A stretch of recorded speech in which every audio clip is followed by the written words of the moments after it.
हक चाहो तो लड़ना सीखो, कदम कदम पर अड़ना सीखो, जीना है तो मरना सीखो। जी हाँ, हम बात कर रहे हैं बिहार के 12वें मुख्यमंत्री कर्पूरी ठाकुर की, जिन्होंने ये नारा दिया था।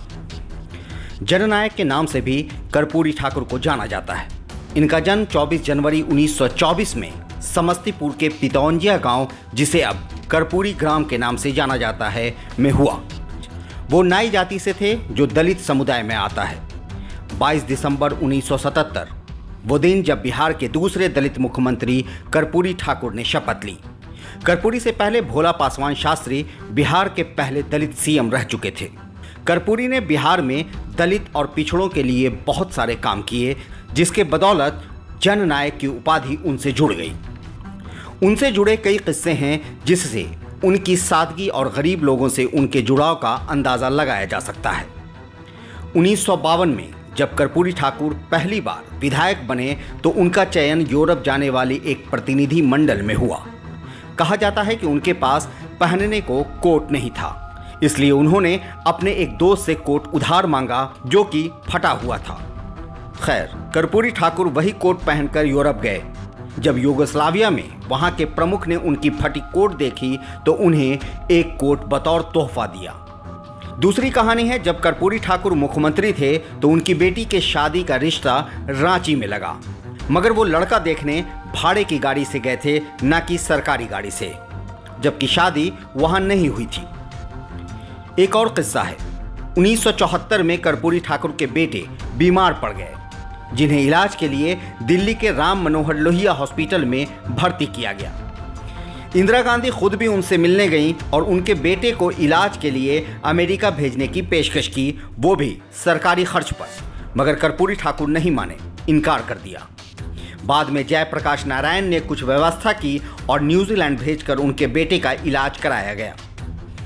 एक बार की बात है, जब प्रधानमंत्री चौधरी चरण सिंह उनके घर गए तो दरवाज़ा इतना छोटा था कि चौधरी जी को सर में चोट लग गई, जिस पर चरण सिंह ने कहा, कर्पूरी, इसको ज़रा ऊंचा करवाओ। कर्पूरी ने जवाब दिया, जब तक बिहार के गरीबों का घर नहीं बन जाता, मेरा घर बन जाने से क्या होगा। कहा जाता है कि उनके मुख्यमंत्री काल में उनके ऊपर लोगों ने नारे लगाए, जिसमें कहा गया, कर्पूरी कर्पूरा, छोड़ गद्दी धर अस्तूरा। कहा जाता है कि ये तंज इसलिए किए गए क्योंकि कर्पूरी ठाकुर नाई समुदाय से ताल्लुक़ रखते थे, मगर उन्होंने इन सब बातों के इतर वही किया जो उन्हें आम लोगों के हित में करना था। जबकि कर्पूरी ठाकुर 2 बार बिहार के मुख्यमंत्री और 1 बार उप मुख्यमंत्री और 1952 से अपने पूरे जीवन काल में सिर्फ 1 बार 1984 में चुनाव हारे, फिर भी वो कभी अपने लिए एक घर तक नहीं खरीद पाए। इस बात से उनकी ईमानदारी और उनकी सादगी का अंदाज़ा लगाया जा सकता है। एक और बात, जब कर्पूरी ठाकुर मुख्यमंत्री थे तो उनके प्रधान सचिव यशवंत सिन्हा, जो आगे जाकर वाजपेयी सरकार में वित्त और विदेश मंत्री बने, सादगी के पर्याय कर्पूरी ठाकुर लोक राज की स्थापना के हिमायती थे। 17 फरवरी 1988 को अचानक उनकी तबीयत बिगड़ी और उनका देहांत हो गया। आज भले ही उन्हें एक जाति विशेष के दायरे में सीमित कर दिया गया हो, मगर उनके दायरे में वह पूरा समाज आता था, जिसकी तीमारदारी को उन्होंने अपना मिशन बना लिया था।